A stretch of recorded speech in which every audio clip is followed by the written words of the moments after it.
なあ、いらっしゃい。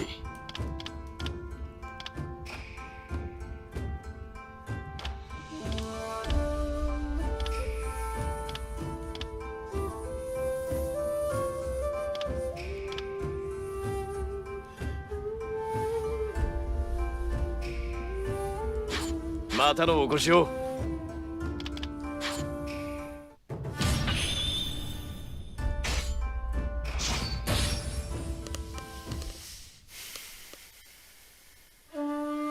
恩人の義景や友長政の敵対濃姫の死、度重なる不幸が光秀の心。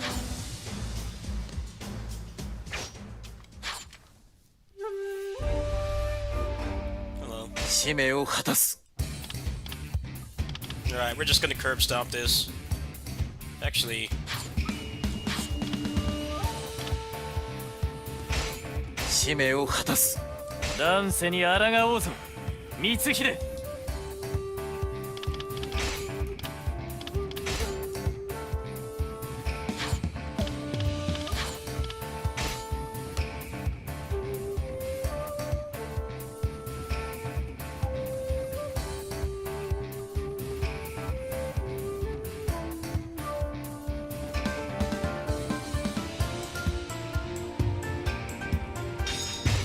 この機に比叡山を完膚なきまでに叩く。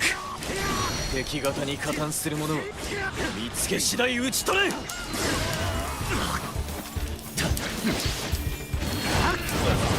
二度と盾つかぬよう焼き払ってくれる。三太夫、手はずは整っていいような。万事抜かりなく俺の手下には火付けの手だれが揃ってますのでね。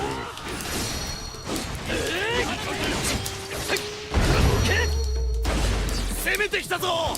王道に近づけるな。邪魔する者に容赦はいらぬ。蹴散らせ。敵は最 I 下衆 hate に these 加 gun 勢 guys を so 頼んでいる。 damn much. いずれ棟梁の孫一も現れるだろう。敵将討ち取ったぞ。ここを引こうか、あるまい。 Why do they induce hit 三太 stun? 夫以下伊賀者たちがおらねば火攻めはなら Why? ん。守っ So てやらねばなる irritating まい。 fighting them. 俺に任せろ。 Oh, the ninjato? That's Hanzo's weapon. 味方本陣の守りは池田殿です。あちらにも気を配らねばなりませぬな。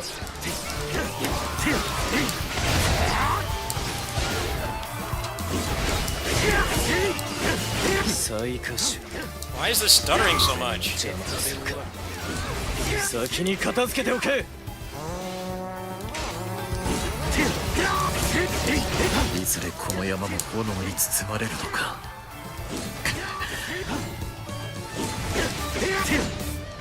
Okay, if you want me to kill peons, then please spawn them.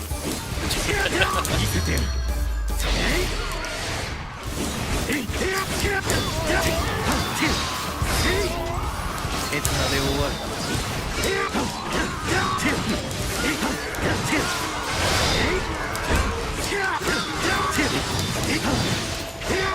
俺はまだ強くなれる。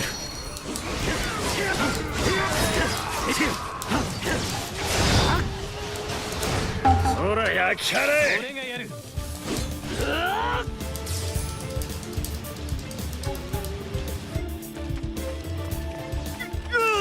火がついたぞ。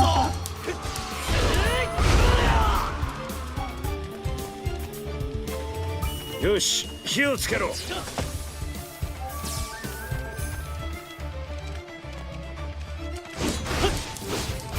まずい。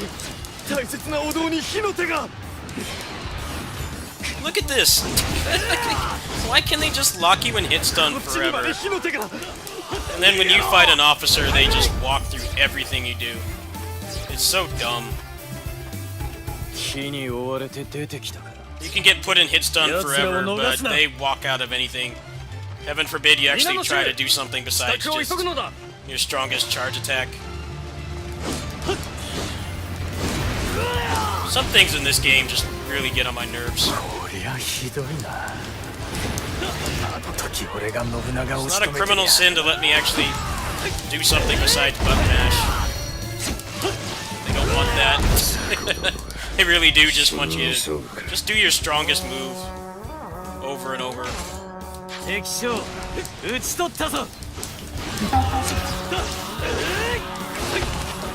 Weird design in this game. 口ほどにもない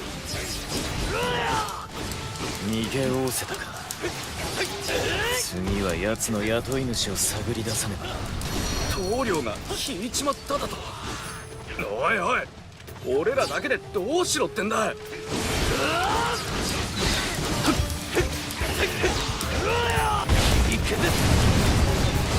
山の禁忌を破るとは新宿がたきけどうよ我ら上杉が蹴散らしてくれよ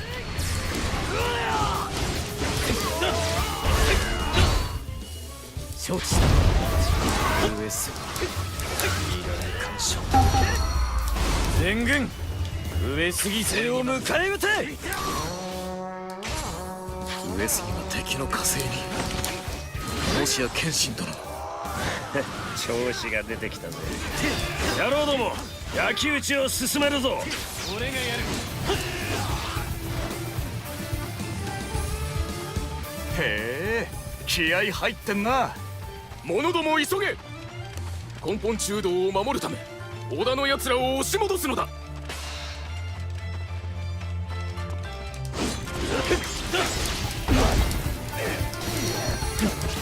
ついに炎がひるむものか俺をうつけと侮ったか叶う相手ではなかったか誰も俺を阻めばせん根本中道の火攻めを急げ最下手また邪魔立てをするつもりだ奴らを残らず討ち取れ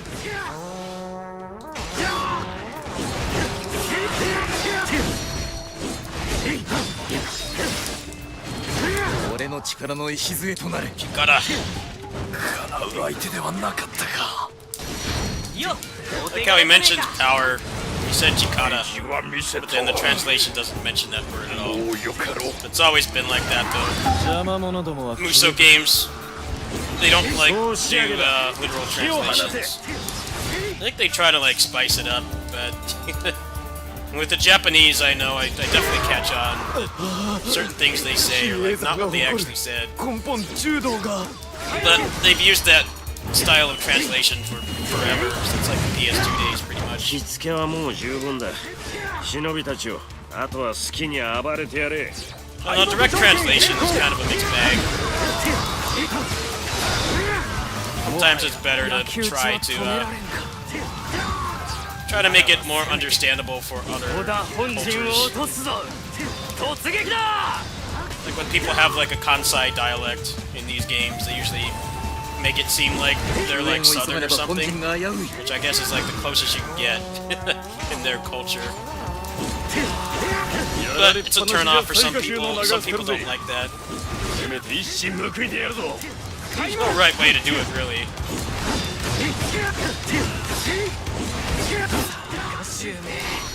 まだ残ってやがったのか何敵襲だと見せてやる乱世に正しきを示すため謙信推参信長の非道を許してはならぬ続けやは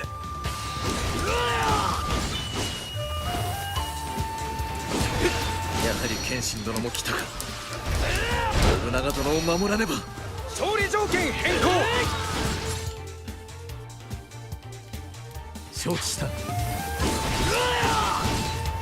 本陣の危機はひとまず去ったかかたじけない本陣を守り抜くため私も力を尽くさねば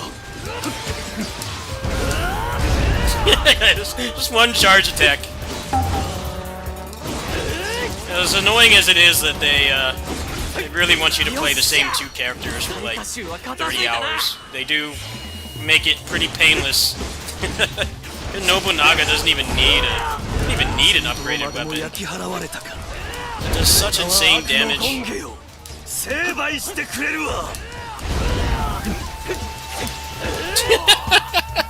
I didn't even bother making him a weapon.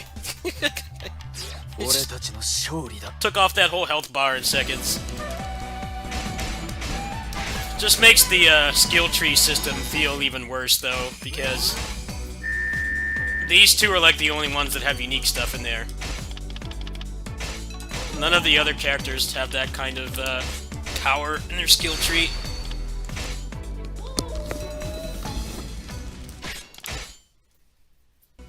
When they make the inevitable expansion to this, which is obviously going to happen at this point, I hope they'll expand the skill tree. Like, increase the level cap, but have, like, more interesting stuff in there, like jump cancels or dash cancels or something. But as it stands now, it's really all just generic stat boost for everybody but the protagonists. Which definitely feels unfair if you don't like playing as them. But if you don't like playing as the character they want you to, this is the wrong game for 姉川の you. 戦いで濃姫狙 This 撃 is の like the 実行 worst 犯 game, if that's what you 光 want. 秀は孫一を雇った首 Really 謀 do 者の not make 正 it 体を easy or even feasible to really play as anybody but the protagonists. Like, there's already guides. People already have guides about, like, what characters are good to invest in, and they're just putting spoilers on it. That should tell you something's wrong. See, I did not have that kind of guidance when I played through this on the Japanese version.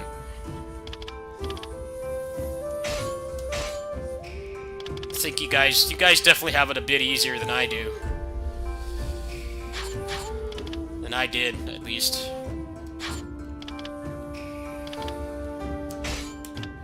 But you shouldn't need something like that, though. The character should be available for longer.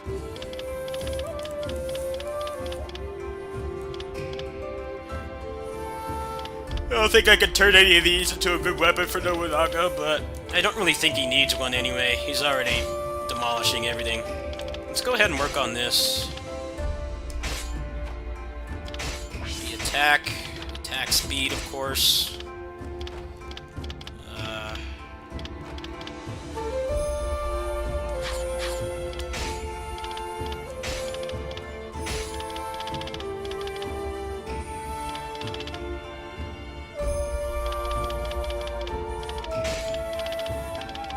Well, ideally, if they make an expansion for this, they would fix the officers taking out of everything. I would hope so. またのお越しを。 That's what I really can't stand about this game. I always say this, but if you're gonna give me a combo system, let me use it. Don't take it away from me for no reason. またのお越しを。今日はいかがなさいますか。 And the game is still easy without it. That's what bothers me about it the most. Like, this game is really easy to break and just get through. You don't really need to be like a... You don't need to be a super tryhard to do good in this game. But it's like at that point you might as well just let me have fun. A lot of stuff in this game feels like no fun allowed. Alright.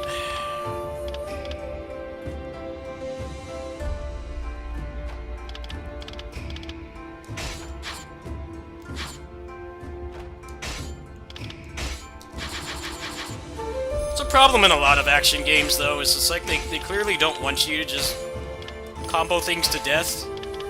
But then the alternative they have is that it feels very unsatisfying when you're trying to fight something and they just walk out of everything. And generally it doesn't, like, make the game harder. It just feels more frustrating to play. And I think that's the inherent problem, in my opinion. I like how Streets of Rage 4 does it, where, you know, you have, like, very clear-cut limitations on how much you can combo, but if you can work around those limitations and still just break the shit out of the game anyway. You just have to work harder and you actually have to understand what you're doing. You can't just button mash. I feel like that's the better alternative in my opinion. But obviously that's a lot harder than what this game does, where you hit them and they just decide that they don't want to be staggered anymore. Hello, Galeon.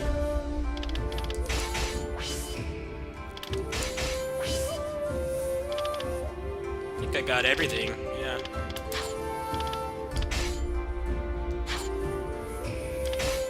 Yeah, there's like no player identity in this game at all. There's basically none. That might not bother some people, but I play these games. I play these games to, you know, push them to the limits and stuff. That's generally what I really like in video games. I like having that freedom. But in lots of games with the focus on combos, they always take the easy way out. And the easy way out is just... 使命を果たす they just walk out of stuff randomly. And that's it. Which is not the right way to do it, in my opinion.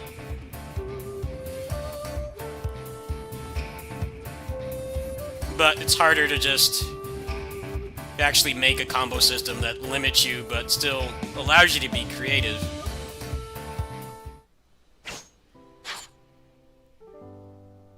Battle for the Grid and Streets 4 kind of have the same combo system, really. Very similar. Very similar combo system. But I think it's great for that because you actually have a lot of freedom while you're still being restricted.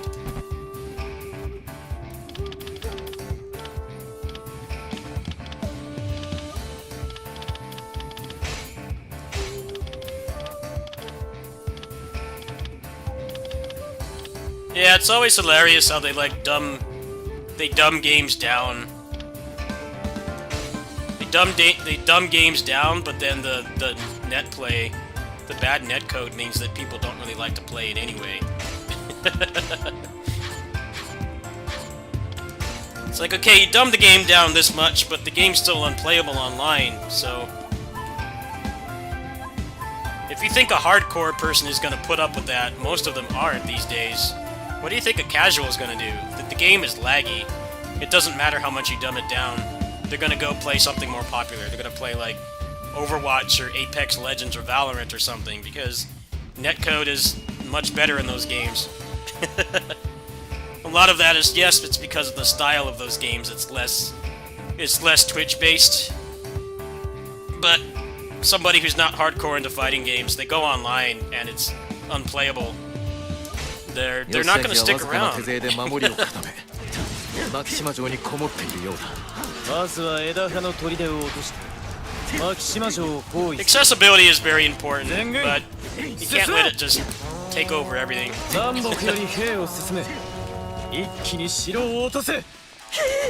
There needs to be a balance. Battle for the Grid does a great job of that. よもや義明に裏切られようとは信長殿に引き合わせるべきではなかったか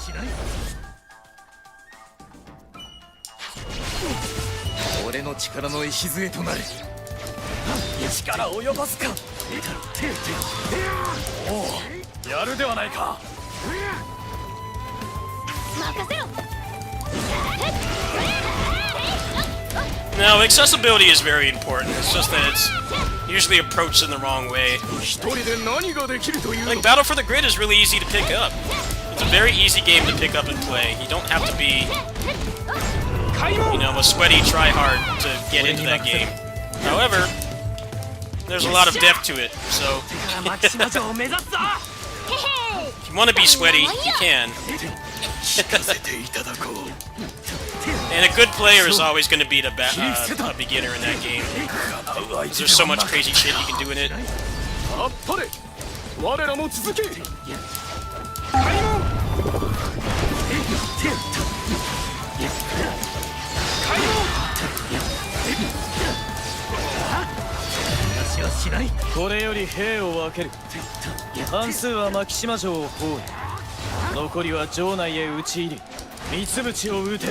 我々も遅れは取れない急ぎマキシマ城へ向かわなくてはもう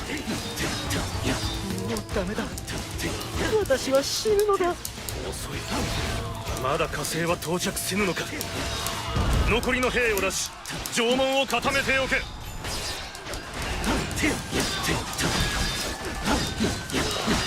本兵を切り城門をこじ開けよ。討ち死に。討ち死に。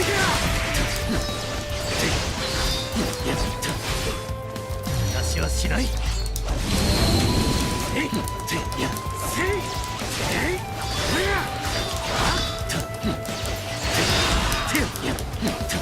俺はまだ強くなれる。私はしない。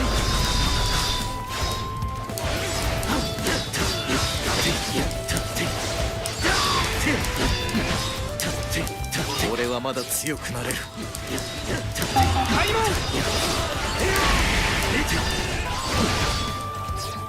勝負約束。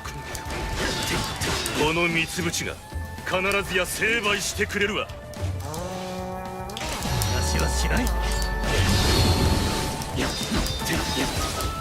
将軍家を守らんとする三淵殿の修練、俺も相応の覚悟で応えなくては。話はしない。話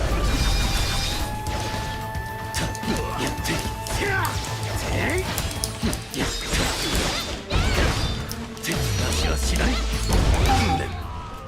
この三つ淵が逆賊どもの縄目にかかろうとは。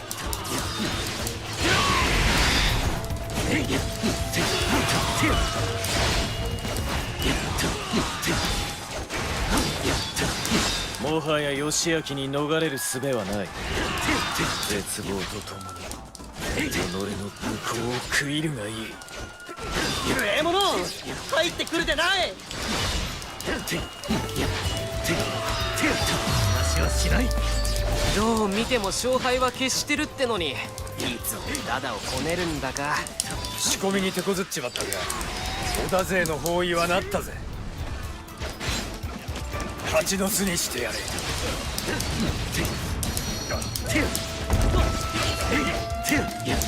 た最下手。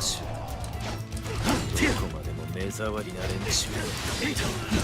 棟梁の孫一を撃て。逃してはならん。孫一め姿が見えねえぞ。どっかの砦に隠れてやがんのかな。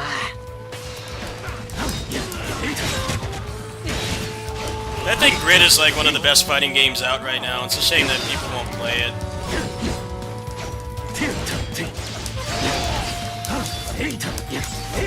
They tend to do that in clone games. Games with clones generally let you switch the weapon. せっかく来たんだ。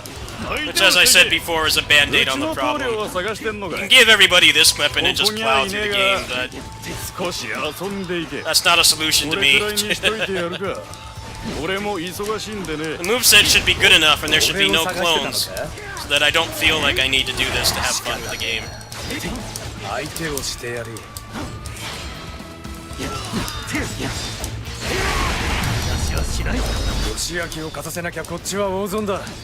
Pretty much all the games with a lot of clones that you do this. まだまともにぶつかる気はねえよ。本気を出すのは義明が打って出てからだ。任せろ。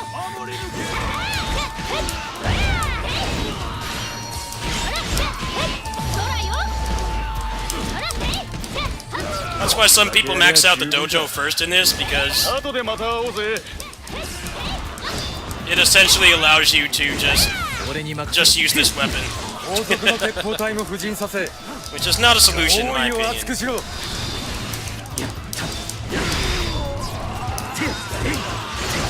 What's up, 最 bro? 下衆の鉄砲を止めなくては。指揮する者を切り伏せるのが早そうだ。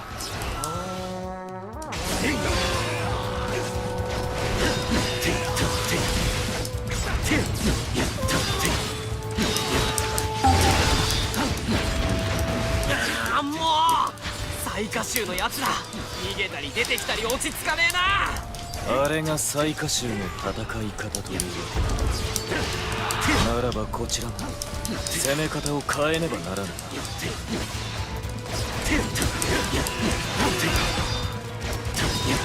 もう惑わされはせん。砦の詰所を落とし、最下衆の出入りを封じてしまえ。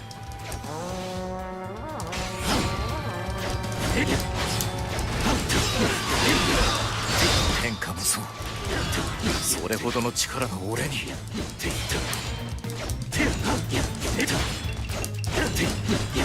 その調子で詰め所を落とせ。話はしない。義明の兵はまだ出てこねえのか。今なら攻撃できるってのに遅えな。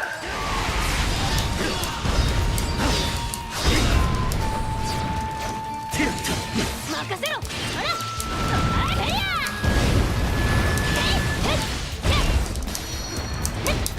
ほらそらよ。俺に任せろ。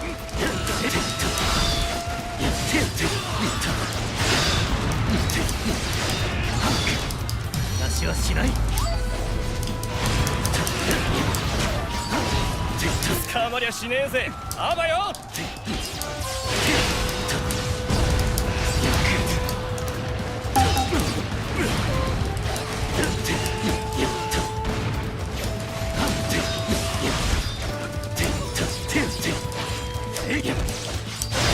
出入りを封じられちまったか。もうまともにやり合うしかねえ。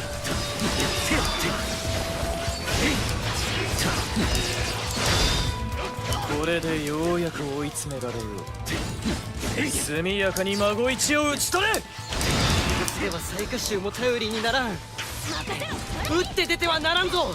守りを固めるのだ。義明は出てくる気配がない。ならば火で炙り出すしかあるまい。そろそろ桃地の兄貴も到着するはずです。兄貴に燃やしてもらいましょう。出るなら今だな。行くぜ。くぜ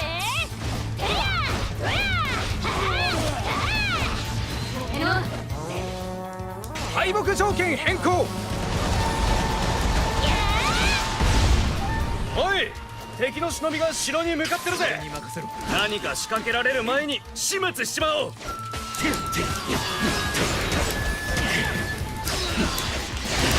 雇い主への筋は通しだ。ここまでにしとけよ。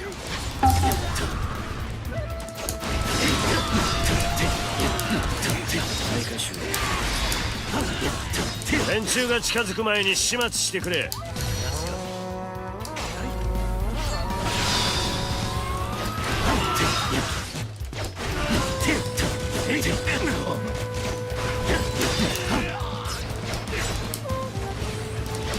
These fucking guys, man.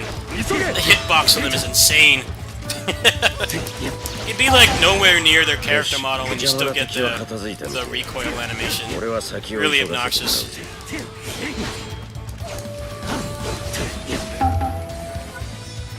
よーし、火付けの準備にかかるぞ。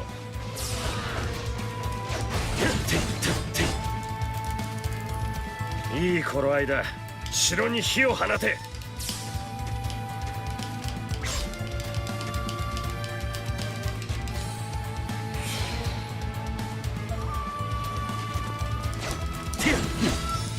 火が。 Come on, shut up. 城にはとどまれぬ。 Shut 私は up. 逃げるぞ。 Open the door.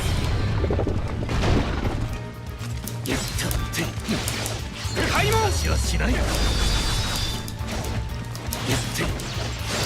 城門が開いた。義明を討ち取れ。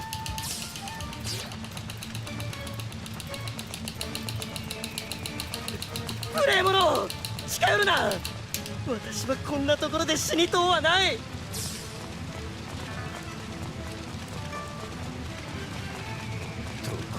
この浅ましい男よ。奴を捕らえろ。逃がしてはならん。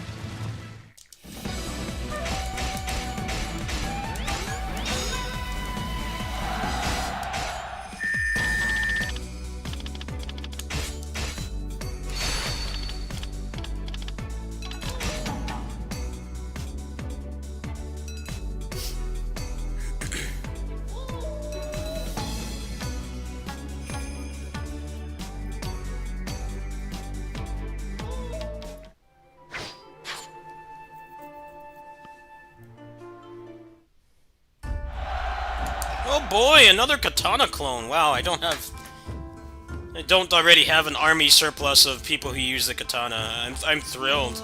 Thanks, game. Thanks for looking out for me. Just what I need. There aren't, like, already 4 other people that use the same moveset. Why the fuck would I ever play as him? Him too. Just more clones to put in the dumpster. What were they thinking? Why do they even need to be playable? Like, what purpose does it serve? That's what I don't understand. It makes the situation worse that these guys are all playable. Like, why? There is no purpose to them being playable. Like, past Yasuke here, these are all basically unique NPCs, meaning officers that have a unique design. They're not generics, but normally they would not be playable. But for some reason, they decided the game didn't have enough clones, so we need to add 10 more. That's what makes the clone situation a lot worse. The fact that these bozos are playable. Because there's 38 characters, but there's only 28 normally playable. These are all unique NPCs. 15 movesets for 28 characters, that's still just one above half of the cast being cloned. But when you add these guys, it makes the game look way worse. I really don't understand why they're playable. But I feel like if the skill tree system in this game actually did what it said and gave you interesting upgrades, like, that would fix things a lot, I think. The skill tree could have made the clones a lot easier to swallow if the skill tree had unique stuff in there, like, I don't know, Hanzo had, like, faster innate attack speed or something like that. Or, like, Yasuke had more damage in his skill tree or something, so, you know, if you used him over Mitsuki, even though they're both clones of each other, he would always do more damage. That kind of thing would have helped a lot, even if they still had only 15 movesets, but the skill tree is just, it's pointless. There's nothing in there that you couldn't easily just get by leveling up. And that's what just makes it worse. It's that and the fact that these guys are playable for no reason whatsoever. Some of the decisions they made in this game is just really, really suspect. Like, I just don't understand why. Look at this guy. What does he have in here? Does he have anything that differentiates him from everybody else that uses this weapon? Okay, that's one thing that he has. The rest of this shit is just like 15 health points. Like, what difference does that make? Why would I ever play as him? There's no reason. I think this disappoints me more than the clones. They could have easily made the characters play differently just with this. You know, still have the same amount of clones and stuff, but have, like, interesting stuff in here. But the only people that get interesting stuff is pretty much just Mitsuhide Nobunaga. That's it. I don't know, this game just rubs me the wrong way. It really does. This is like basic stuff that we figured out a long time ago. People don't like playing characters that just feel like they're pointless.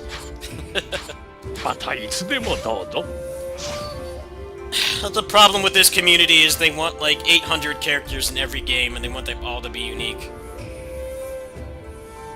It's like, I would rather have a dozen characters but have them all play completely differently than have 50 and have like maybe 5 of them be worth playing. That's kind of how this game feels. The roster is incredibly inflated. Especially from the context of like how this game is designed and how like, you know, all there really is to this game is the story. A lot of the characters you can't even play that often. You have like maybe 6 or 7 out of the 38 that are consistently available, meaning that you can actually like play with them consistently and actually feel like putting resources into them is not useless. So in the context of how this game is designed and how it's heavily narrative focused, it makes even less sense to have this many characters. You know, this is not like Basara, where you have a lot of other shit you can do. You have the other modes and stuff. So it's like, even if someone's not really playable in the story, it's like, it's not that big of a deal. But in this game, all you really have access to is the story mode.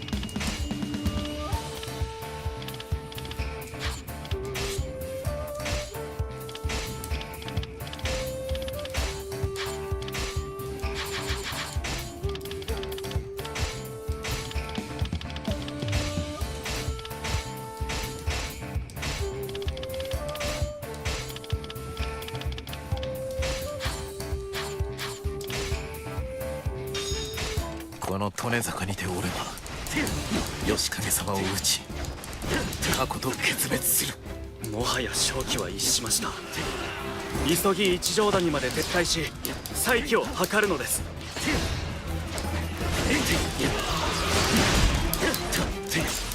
信長殿は正面より朝倉を追っている。ならば俺は側面より進み攻撃を狙おう。もう織田勢が現れたか。これでは戦ったところで無駄死にか。身体に迷っている敵がいるようだ。一押しすれば寝返るかもしれないな。 I think you could play as like Oichi, like in like a handful of levels, and that's it. 我々が義景様の撤退を援護する。 It really seems like they just structured this game around just beating the story and just kind of shelving it. Everything else is just a grind fest. 時を置かず寝返る。 Maxing out the castle and stuff is like mostly pointless, but it really is just grinding for the sake of grinding. There's nothing in the game that warrants. There's nothing in the game challenging enough to really warrant maxing it out. But that just makes it weirder that they have so many characters that are clones. Because you can't even play as most of them. Like if you only touch the story in this game, the clones isn't as much of a problem. It's just when you try to do the Citadel mode and stuff, it really starts to grate on you that most of them just don't really serve a purpose. 後輩より敵が現れぬとも限らん。本陣は油断なく守りを固めておく。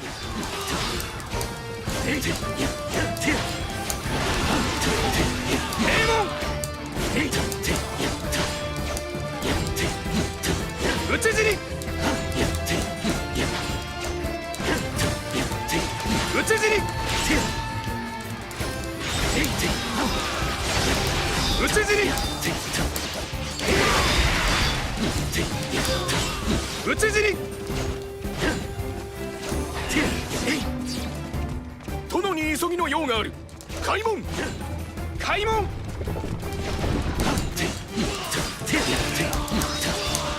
関より織田勢が寝返った者の仕業ですか。一条谷城が攻められているだと。先義景様をお守りせねば。開門。さすがは義景。守りの堅さは大したものだ。さあどう攻めたものか。こんな時こそ俺たちが頑張らねえとな。忍びなら城門を開けるくらい簡単だぜ。開門。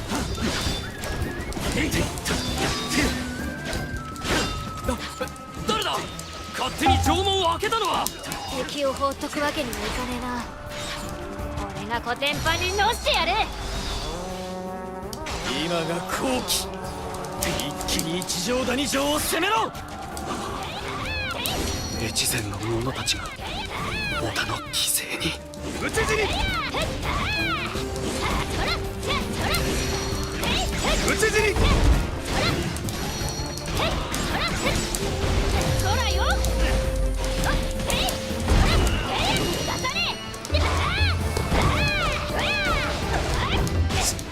父上、仇討ちがなりませんでした。討ち死に。辰興殿、さぞや無念でしょう。俺に任せろ。もはやこれまで私はしない。一戦交えて潔く散りましょう。開門。 The hitbox of these guys is insane. It extends far past their bodies. It's insane how large it is. You can't Godspeed attack at all near them. 討ち死に。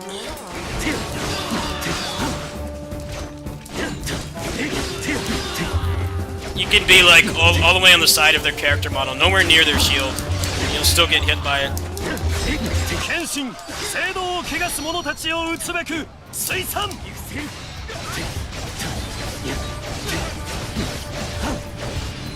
なんと謙信殿に来ていただけるとは。越前の命運まだ尽きてはいないようですね。上杉謙信。またしても邪魔立てするか。攻撃されては厄介だ。急ぎ上杉勢を止めろ。開門行くせ勝利条件変更。俺の全てでここまでのようですね。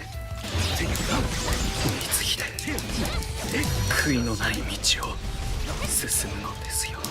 討ち死に。吉影様、あなたにも認めてもらえるよういつか必ず作ってみせます。織田勢が一条谷に向かっている今が好機。全軍織田本陣を吸収せよ。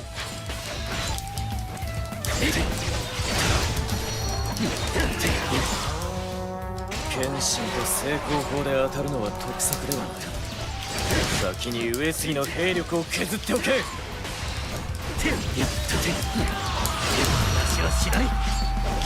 もはや負けた者と諦めていたが、上杉が共にあれば信長を討てるかもしれぬ。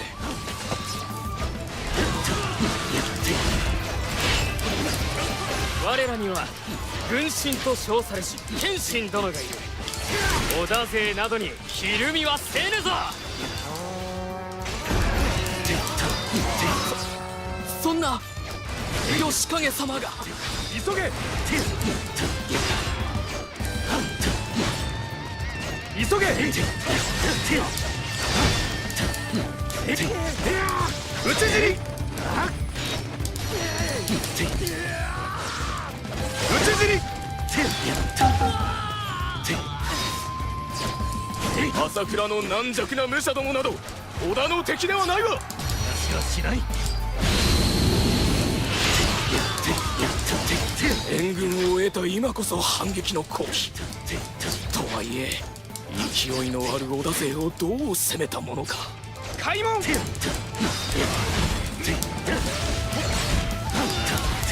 に。話はしない。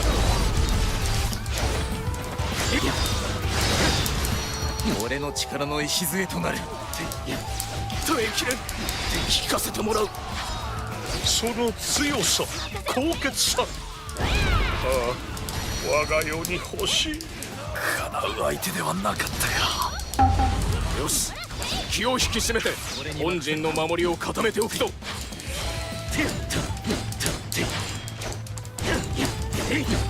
一条谷城より戻ってくる織田勢を迎え撃つ。速やかに敵の砦を奪い布陣を整えよ。話はしない。まずい。倒しても倒しても上杉勢が。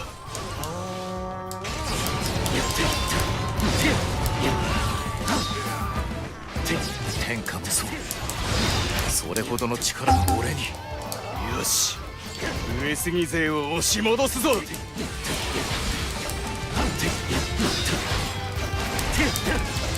上杉本陣を守る砦か。砦を奪い攻めの起点とせよ。上杉の固い守り鉄砲でなら崩せよ。鉄砲隊を出せ。織田は何やら企てている。打ち払え。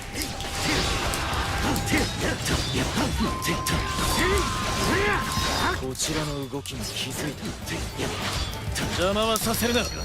出てきた敵を撃て。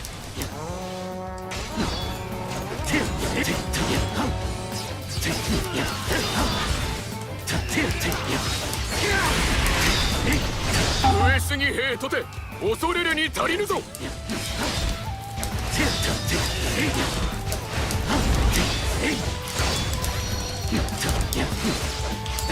敵将切り伏せた。耐えきれん。聞かせてもらう。放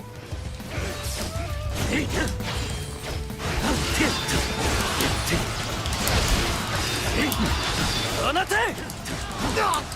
鉄砲だ。織田が撃ってきたぞ。話はしない。皆の者ひるむでない。清き上杉に横島な弾など効かぬ。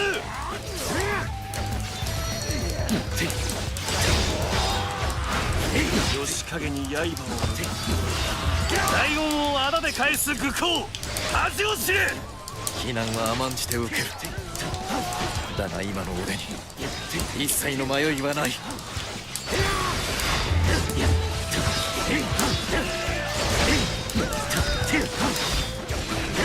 俺はまだ強くなれる。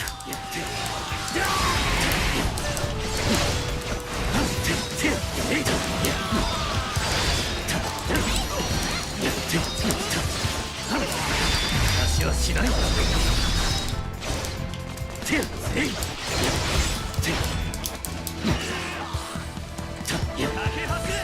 正道を掲げている我らに敗北は許されぬ。話はしない。話はしない。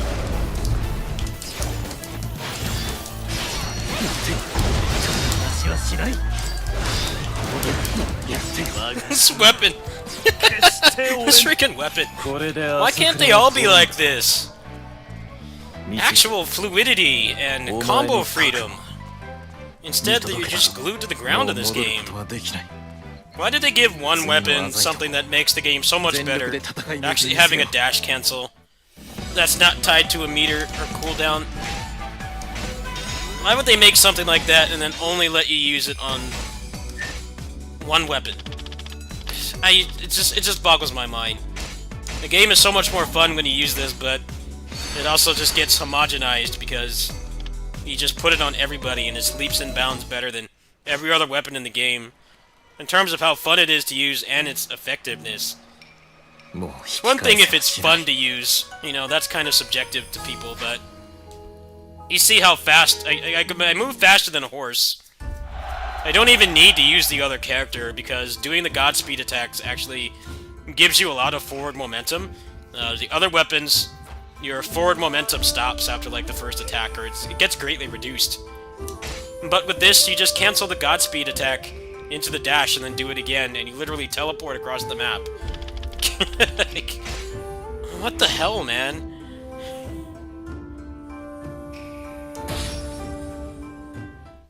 You're gonna give one weapon this much cool stuff, and then 利根坂にて the other 14 have 義景と nothing of the 決別 sort. を It 果た just した feels 光 like, 秀は I don't know, maybe they designed this weapon first.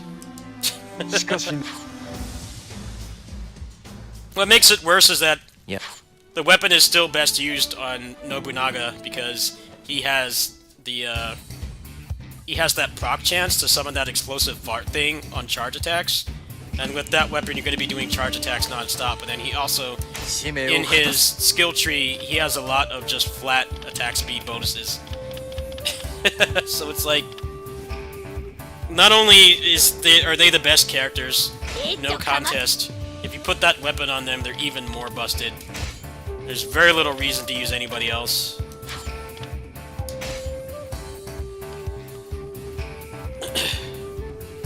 Now, my first two playthroughs on the Japanese version, I didn't do this, but the story in this game really grates on my nerves, so I'm just gonna do this. At least until I can max out the dojo, and I can use more characters.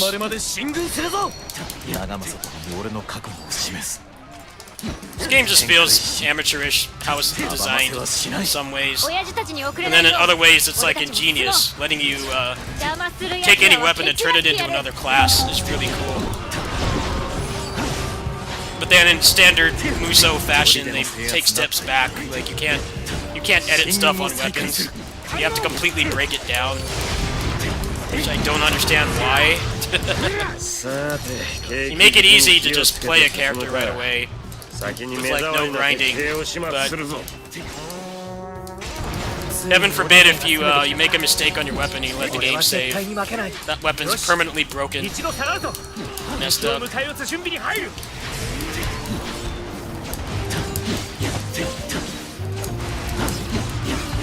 天を指揮する俺と信長殿いずれが引いてもこの戦敵方の勝利と心得よ。圧勝して浅井に力を示さねえとな味方の戦力がそがれないよう気をつけねえと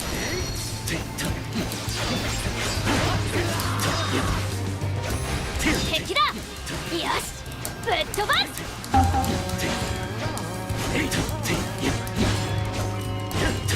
開門任任せろ。承知した。よし、あの砦を攻めるぞ。少しでも親父の役に立たねえと。こ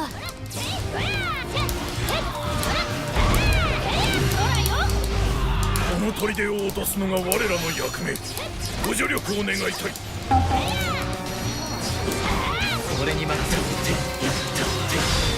砦は落とせたな。忍びのみんなはここを拠点に使ってくれ。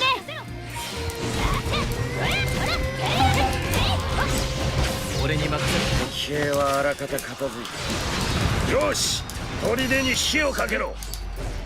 Come on, man! I'm in the middle of a combo. So annoying. あの砦だ。 Stop interrupting me. 門が開いているな。探りを入れるべき。 Care that the door opened. もっと派手に Why 燃 do や I し need て a やろう。 cutscene for that? 登録兵を出せ。開門。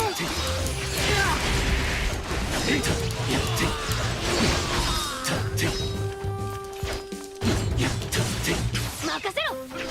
他にも手頃な砦があるじゃねえか。じゃんじゃん燃やしていくぞ。援軍を呼び込むのに手頃な砦だ。急ぎ落としてしまわねば。討ち死に。討ち死に。討ち死に。討ち死に。俺に任せろ。開門。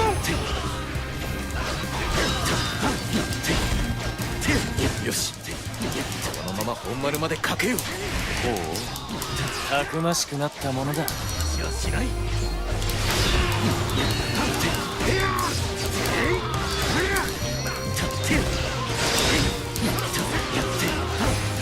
これより我らも参戦いたす。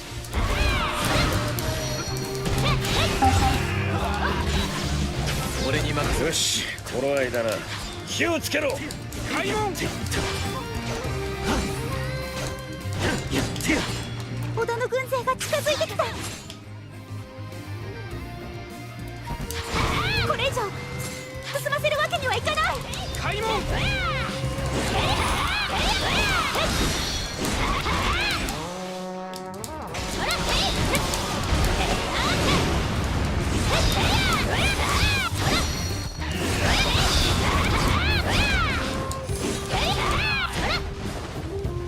ここは絶対に通さない。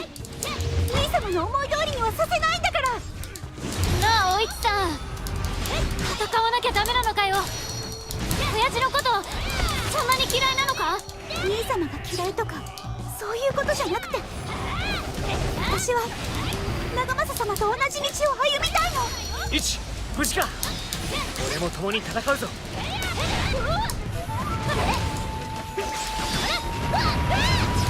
長政様、敵を押し返そう。やはり二手に分かれて攻めてきた。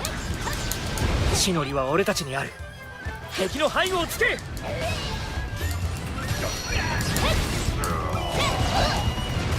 開門。手の内を読まれていたか。別動隊が Fucking 火 guys. 星に向かわなくては。私は諦めない。必ず兄様に This moveset sucks.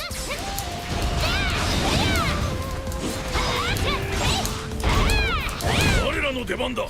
敵をかく乱せよ。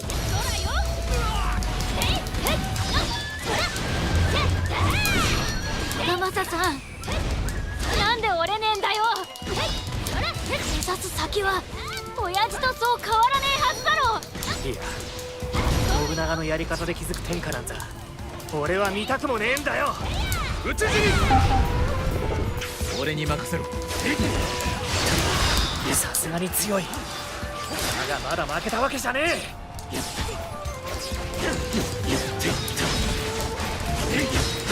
開門。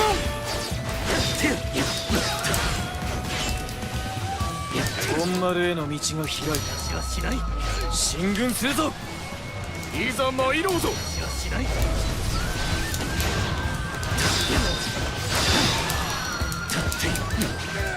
敵の増援は北へ向かったか。我らは迅速に本丸までの道を確保するぞ。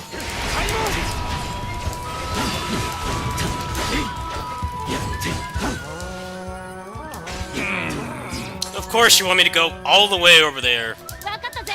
Ah, the pacing in this game. Stop making me go to the opposite end of the map like every 5 seconds. 俺はまだ強くなれる。話はしない。話はしない。浅井勢の戦意は衰えん。だが I get the maps were just smaller. Game's so easy, you just plow through them all anyway. 俺に任せろ。 Make the map smaller. Pacing is better. This map in particular really wants you to be like in 5 places at once.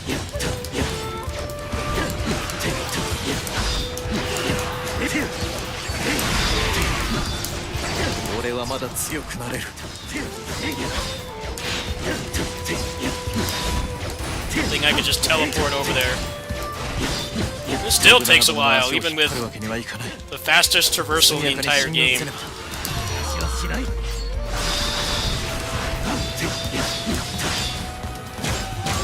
お主わしの手柄となれ。話はしない。敵将切り伏せた。討ち死に。開門。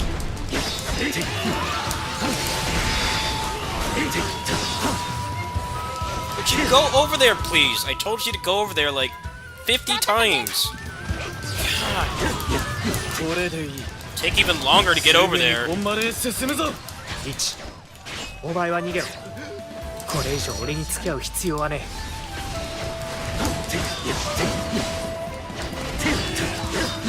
長政様の志は私の志でもあるんだよ。 Just open the 自 door. 分の心を偽るなんて Stop talking. 私にはできない。姫、俺も最後までお供しましょう。 Good.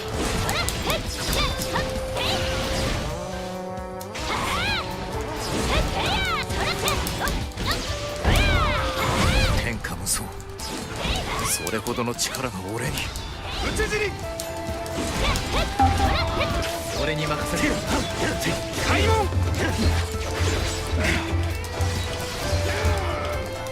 本丸までの道は開けた。先を急ぐ。姫には指一本触れさせん。話はしない。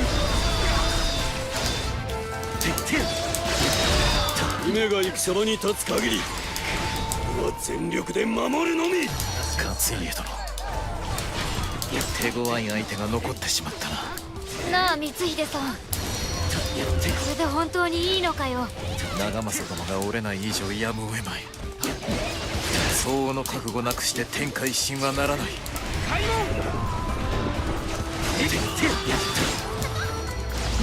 引かない、絶対に。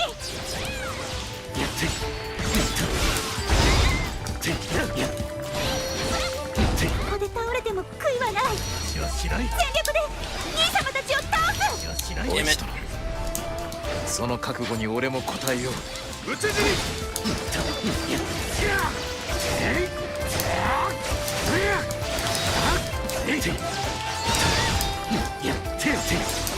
残るは長政のみ。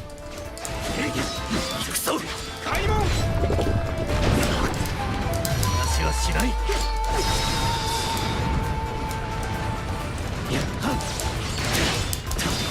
信長、俺はあんたに下る気はねえ。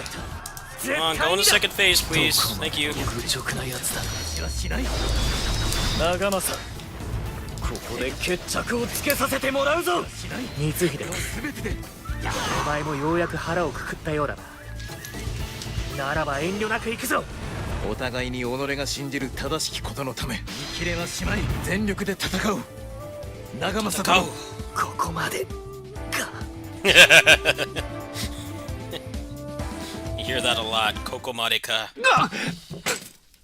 Nagamasa, you're ass in this game, dude. You have the most used weapon in the entire game. Why would anybody ever subject themselves to playing as you? If you want to use the katana, you've got a plethora of options.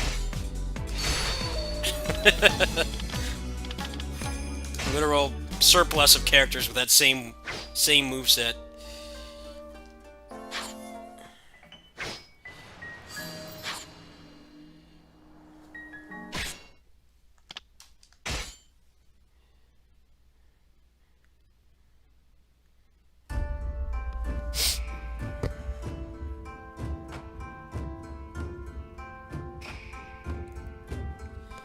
Alright, well I don't think I can take any more story of this right now. But, we'll see. Today's pretty busy. There's a number of things going on today. Hunter's Arena Legends comes up this morning. I don't think that game is going to survive, but I kind of wanted to give it another shot. And then, Punishing Grey Raven update is tonight, too. So I don't know when I'll have time to, mess around with this, but I will finish this. I'm just not in a hurry to do it. Because I was in a hurry to do it the first time, and that just made it even worse. It's fun in small doses, but I don't know. With that game in particular, it's like there's nothing really waiting for you when you finish the story. Probably just max out the dojo and just put the ninjato on everybody. As boring and homogenized as that is, that's the best way to play the game. Which is a shame, because they made like maybe 3 movesets. They made like maybe 3 movesets of that quality, and then the rest are just kind of there.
I haven't played this in weeks.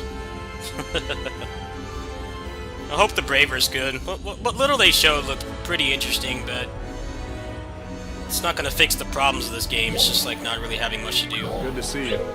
Please, take this. Hello. Thank you for I coming. heard the economy's gotten all I'm glad to see foobar you. since I stopped playing. which does not surprise me. I'm actually curious. I know I had some stuff on sale in here last time I played.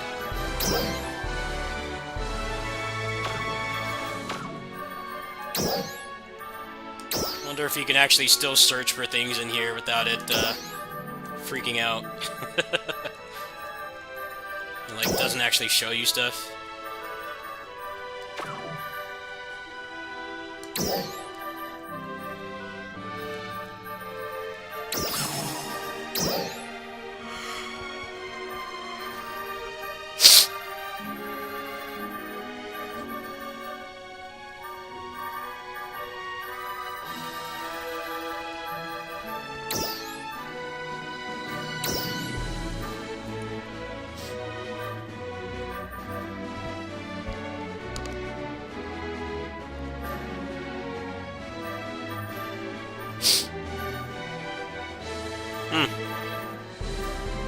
I know there were new weapons that were added.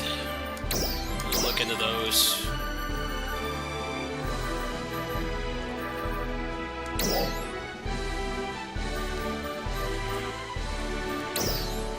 I think it's mostly the costumes that have gotten inflated like crazy.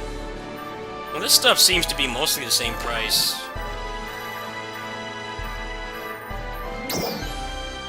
Yeah, you can get plus 40s for 200k. But they don't have anything on them though, so that's probably why they're so cheap. Doesn't look too bad. I probably would cash on this once they make it feel like there's a reason to. Because right now, it's kind of like not much point. Like, I'm not gonna pay for premium when they really don't have much to do.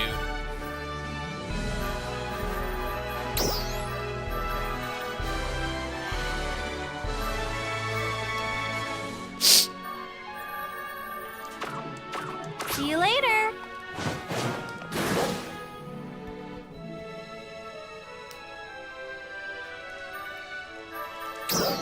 Hey!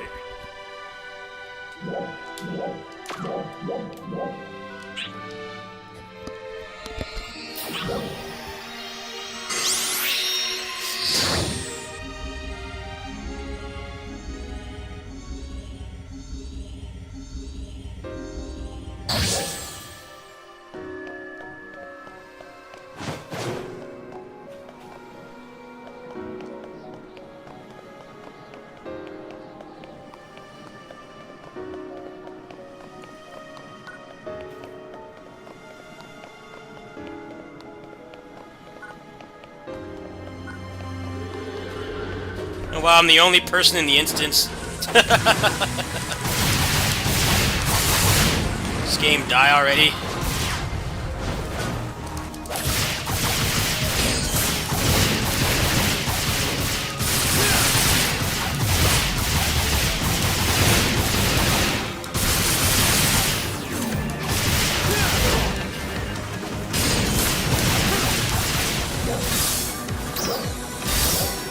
There's no one playing.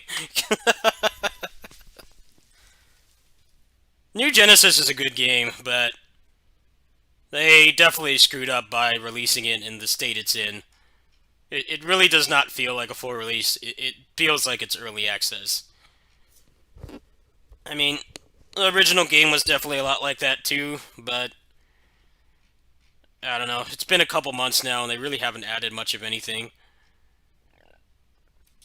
And Braver will help, yes, but it's kind of a band-aid on the fact that there's just not really much to do. The open world is kind of just designed to pad the game out, pretty much. Well, I think that's it for tonight. I'll see you guys in the morning.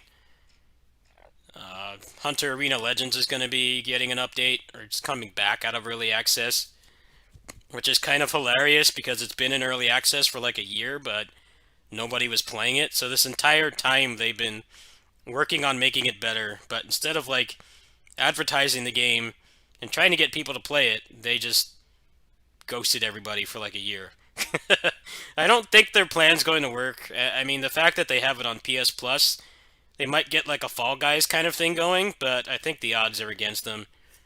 Especially because it's a melee battle royale, which is a lot less accessible than, you know, guns and stuff, you know, normie stuff. I'd like to see it succeed. What little I played of it was pretty fun, but I don't know. I'll try to get into some games in the morning. I'll see you guys.